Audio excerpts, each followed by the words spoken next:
Hello everyone and welcome to a Peakdale and Homedale Railway special.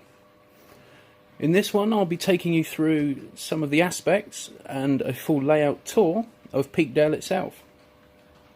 I've had a few requests for doing one of these, so I've never done one before. I have done vlogs before, but this one's slightly different. So anyway, it's enough of that. I would say try to ignore the 37 in the background, but it is rather nice. And saying that, so is the one approaching. So obviously starting around the TMD area, we've got a few bits and pieces that have changed since the original owner had this. I've added a few porter cabins, and obviously the 09 on a lorry. Quite a few bits of this have remained the same. The layout hasn't changed. We've added a few odds and ends just to make it a little bit easier for rolling stock movement. The shed is different, but I do have the original in the cupboard, which I'm being urged to change by a few members, so that will be being changed, hopefully, if I remember this evening. So, yeah, it's taken probably the best part of about 2.5, maybe 3 years since this was taken down and moved from its original location to when I became the owner of it.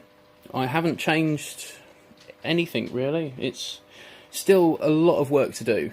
I mean, you might recognise the fact that there is now a hole down here where the old loft beam used to be from when it was under ownership from John. I've yet to fill that in, but I quite like that. I've got a few plans for it, but nonetheless, that is a work in progress, along with a few other bits. We've still got the cows and the scenery bit in the corner, which, again, that is likely to change. Hopefully, well, when I get a bit more time, because obviously work commitments take more priority. The signal box is still as... Let's see if I can get that without 37. Come on, get out of the way. The signal box hasn't changed. It's still here. It still has the lights and everything inside, so it still looks the absolute part. A few minor alterations. When we had to break the layout down in the first place to move it and subsequently rebuild it, we lost quite a lot of track work.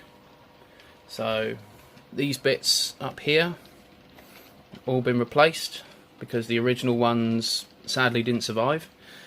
They broke into about 6 different bits, so that wasn't worth trying to rebuild that. So a new set of points went in, and a couple of bits of flexi-track were put in its place. Most of this I would assume is flexi-track, but again, feel free to ask me any questions after, and I'm sure I can try and answer them in some way or fashion. Then as we look away from the TMD area, ignore the set of points that's over there. That's to do with a project coming up. Well, it should have happened already, but again, work commitments have been more of a priority at the present. The additions that I've made, apart from the mess there, I have started to put palisade fencing around here as a little bit of a compound. I got quite far with it. I was rather impressed with it, and then I ran out of fencing and subsequently haven't got round to getting any more since.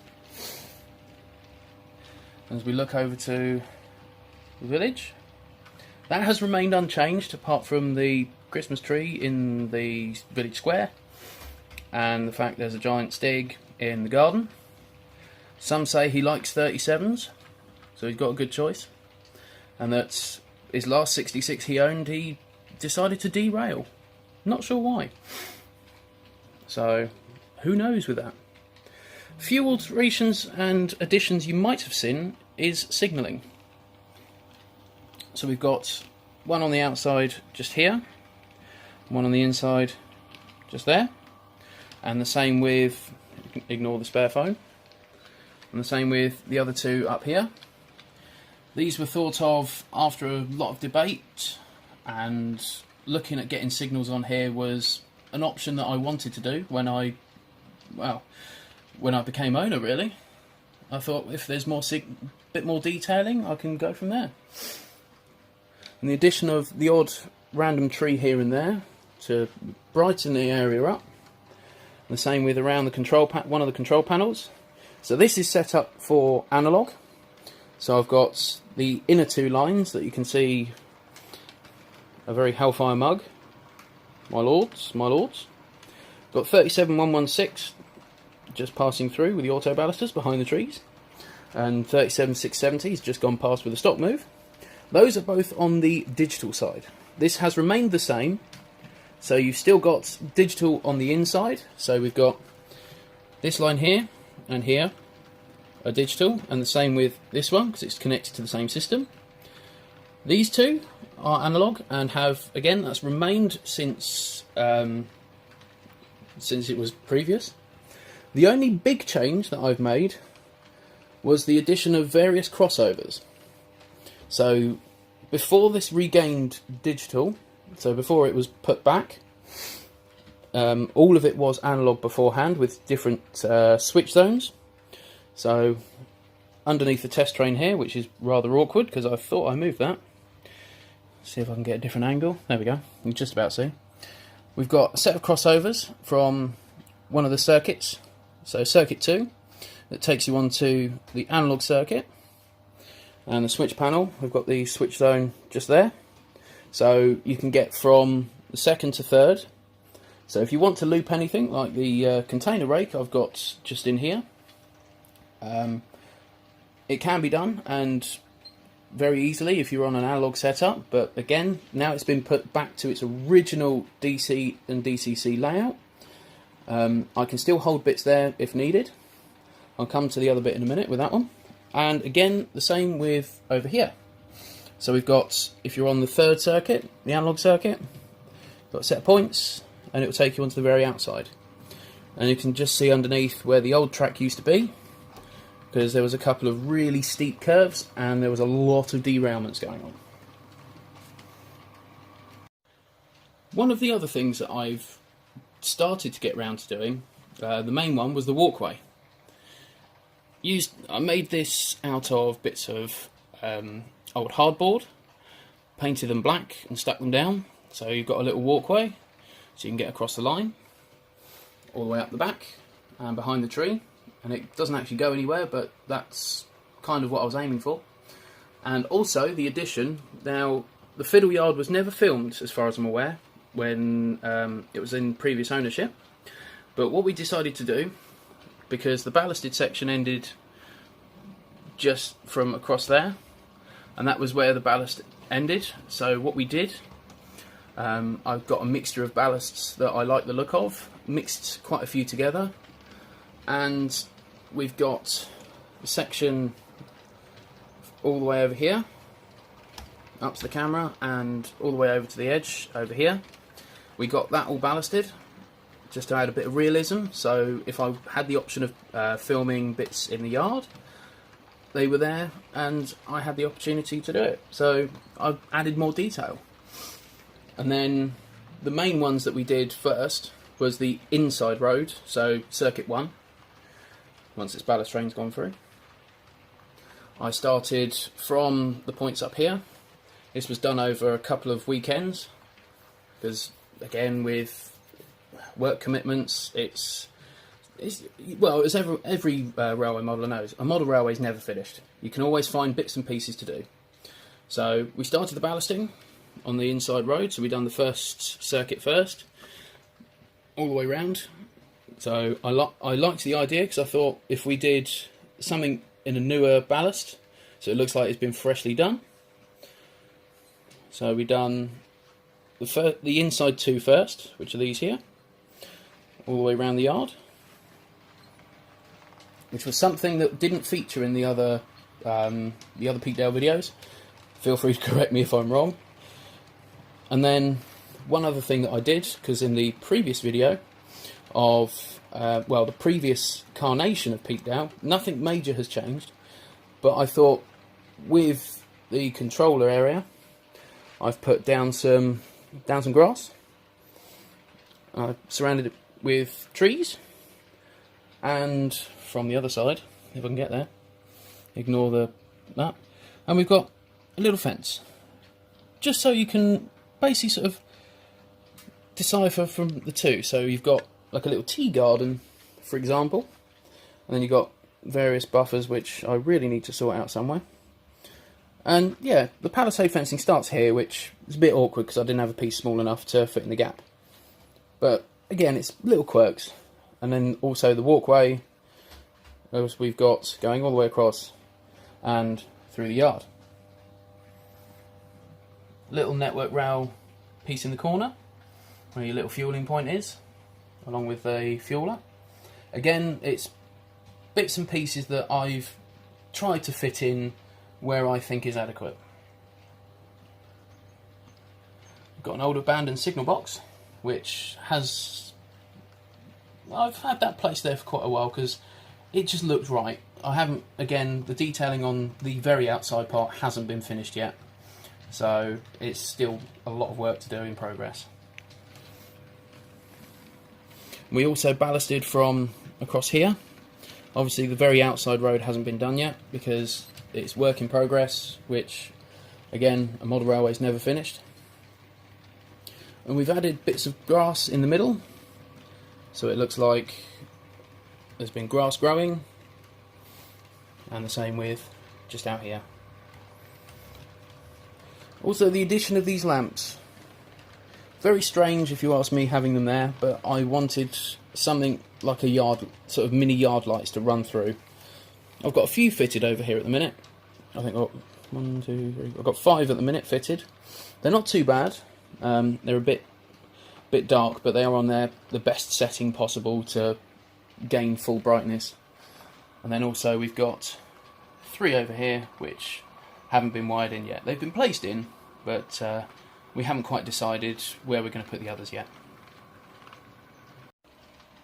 The various traction I've got here, I mean, we range from class 20. I've got quite a few of them. We've got obviously the one thing that was on the acquirement list for quite a while when they first were announced, the modern bale hack snowplow. Absolutely fantastic they are.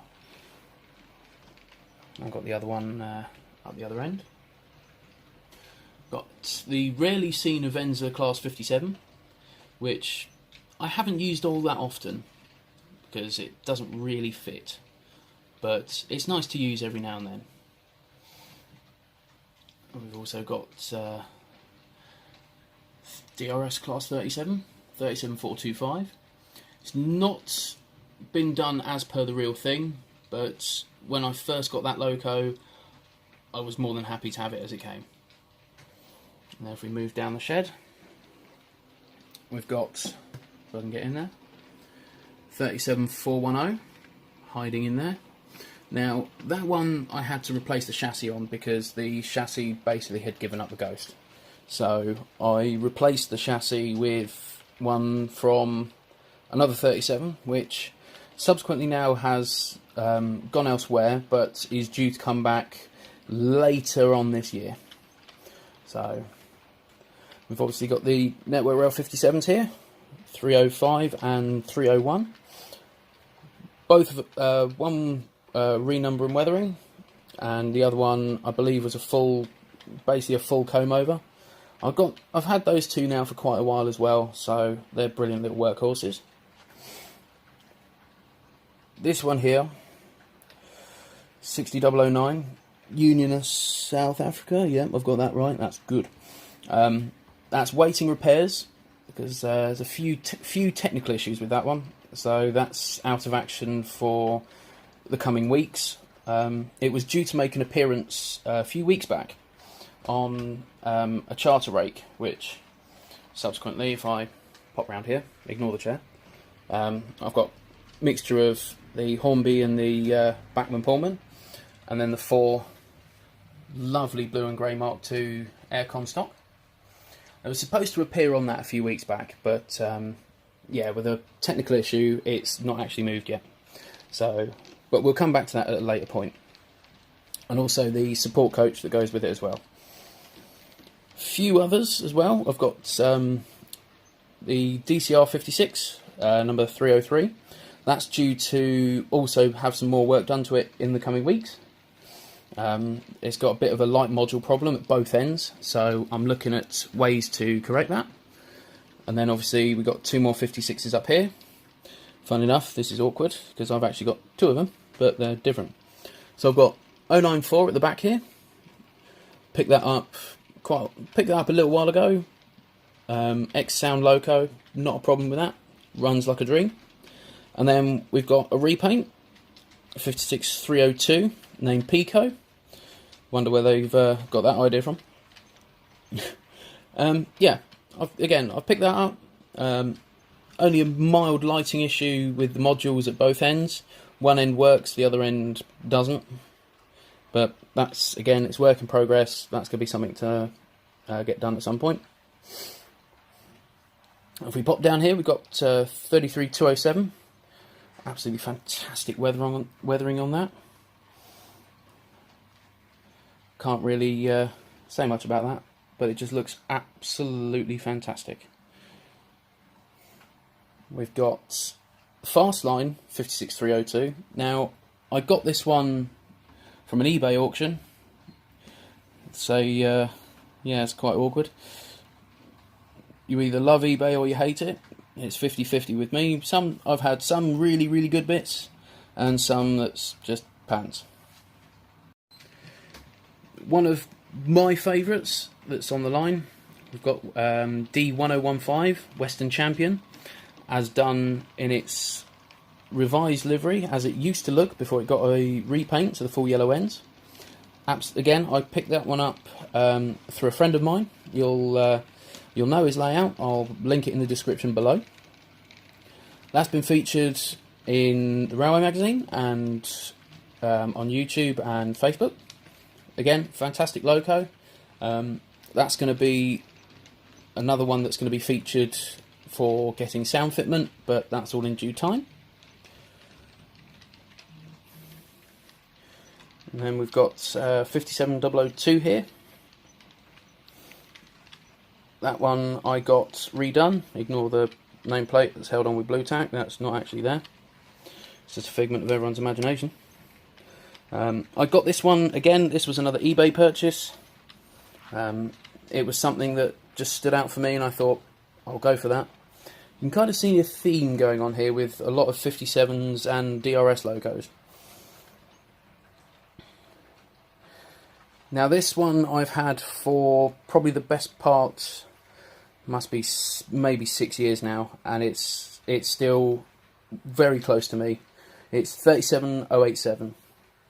The real loco itself sadly met its end after it went to Barrow Hill. They stripped it out and sadly went for scrap. So this one still lives on and still works very well. And I've also paired that up with this one, 37510. Another fantastic loco. One of the pair that came with the Rail Express limited edition set. Fantastic little runner. Also note the very bad camera ship looking at the Carry On Clagging headboard. I acquired that I think it was when it was first released, when they released the miniature headboards for that. And then as we look across, we've got 37421. This one's waiting for a reprogram at the moment, but saying that I did attempt to reprogram it last week and it wouldn't have it. So that's going to be again another one for a sound chip. I think it's about time I get back to the sound fitment of things. We pop over to the LMS saloon that's been redone to try and resemble something along the lines of Caroline 975025. I'm quite impressed with it. I know it doesn't look accurate, but to me, again, it's not all about the detail for me. I'm happy as long as it works. but I am starting to get more into the detail of things now, more than anything. 37421. No, it's not. It's 401. I knew that. I'll get that right eventually. Also, it's missing a roof horn. I know where that is. I've just got to remember whereabouts that it's fallen off. Again, lovely little runner. That's been with the railway for quite a few years now. Again, that's looking at getting a sound fitment in the coming months, so we can get Peakdale back to how it was before, nice and noisy. As you've seen it going round already, I'll just quickly catch this as it's coming through. We've got a repaint of 37116. I know a few people have scrutinised it already for not looking like 116, but I liked the look of it, and again, it was something that I wanted just to expand the fleet, and I'm really impressed with it. So that one, again, a lovely purchase for me. Now we've got 37670 here, adorning the Rail Operations Group headboard, which, thanks to another person off the Facebook group for hitting me up with the website address for that one. I really appreciated it. A mixture of the stock behind it to resemble a stock move. I try to make everything look as close to realism as possible, so I'm still way behind on what things I actually wanted to do, but I mean, it's the best possible outcome for me, really. Here's one as well that now this one's quite special to me, really. I got this from my lovely partner. She said to me, I found something that you might want. So I thought, well, at the end of the day, there's nothing I really want. But no, she surprised me with this wonderful example of Daypole's 73141 in the first GB rail freight livery. Now, this, and along with the Bellhack snowplows, which again my partner also sorted out for me, both have got very special meanings to me. So it's a fantastic little loco. I'll be getting that running during the week. So I've got a few odds and ends for you, due to appear Wednesday. So I've got a nice little 9 till 5 on Wednesday, so I'll hopefully be able to show that one off for you as well. And then we've got 60074. This is in its Teenage Cancer Trust livery, and it's the revised livery with a very bad side of it, with the DB Schenker logo, which you can't actually see, but you can see the general idea of it. Again, this one was a respray. I picked this up a while ago from another well-known Facebook person who does repaints. So again, I like the livery on it. I didn't want the DB Schenker red livery. It's how I've seen it, and it's what I've gone for. So again, another fantastic loco on that part. One I subsequently missed out on, which is quite silly of me because I looked at it to begin with.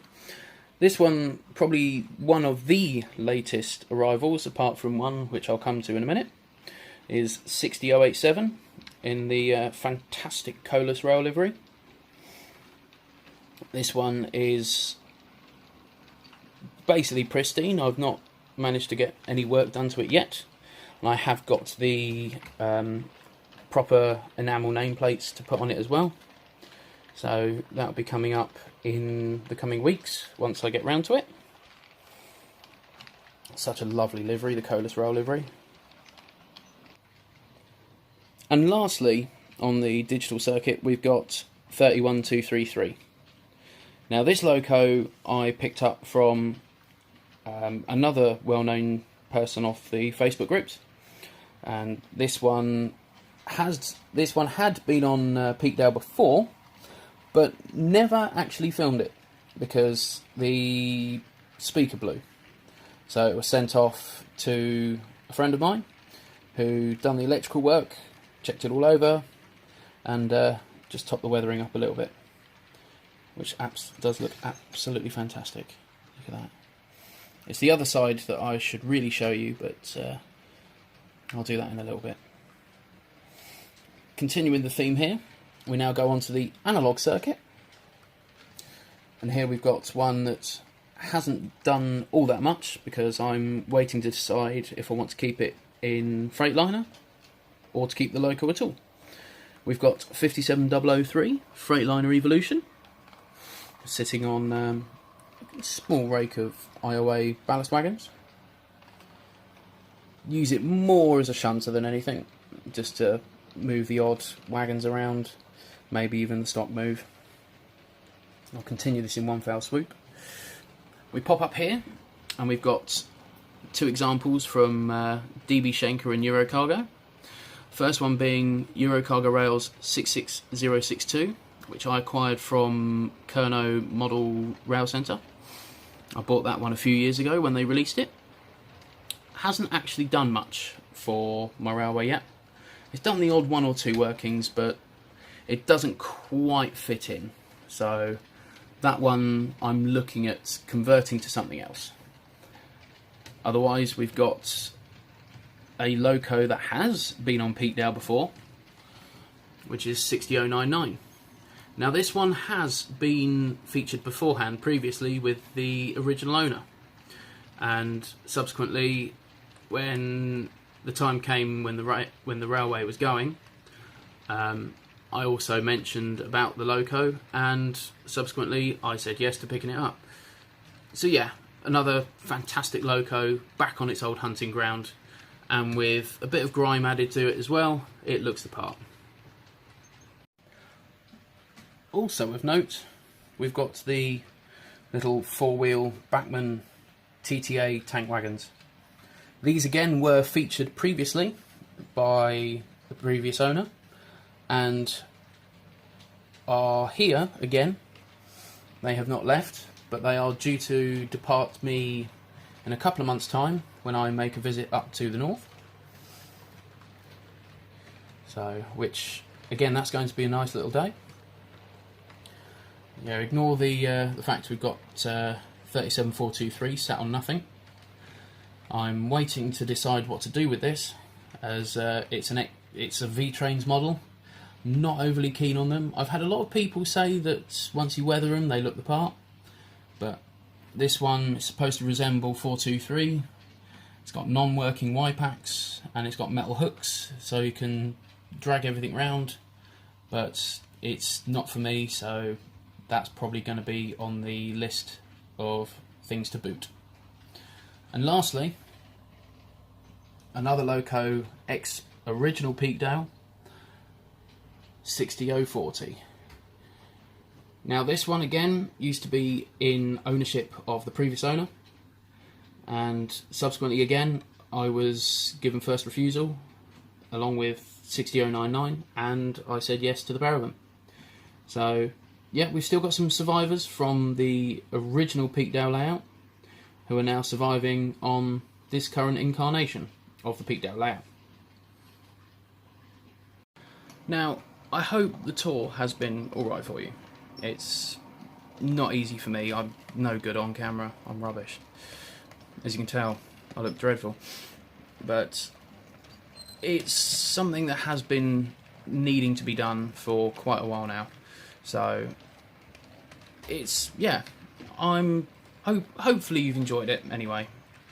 Again, feel free to like, comment and subscribe for more content, whether it's been on the railway, as you can see, view of the shed just behind me. Feel free to like, comment and subscribe. You'll get content from the railway, you'll get bits and pieces from wherever I've been. I've got a video to come in the next hour, so fingers crossed. Hopefully that goes up alright. So I'll leave you with a brew. Cheers.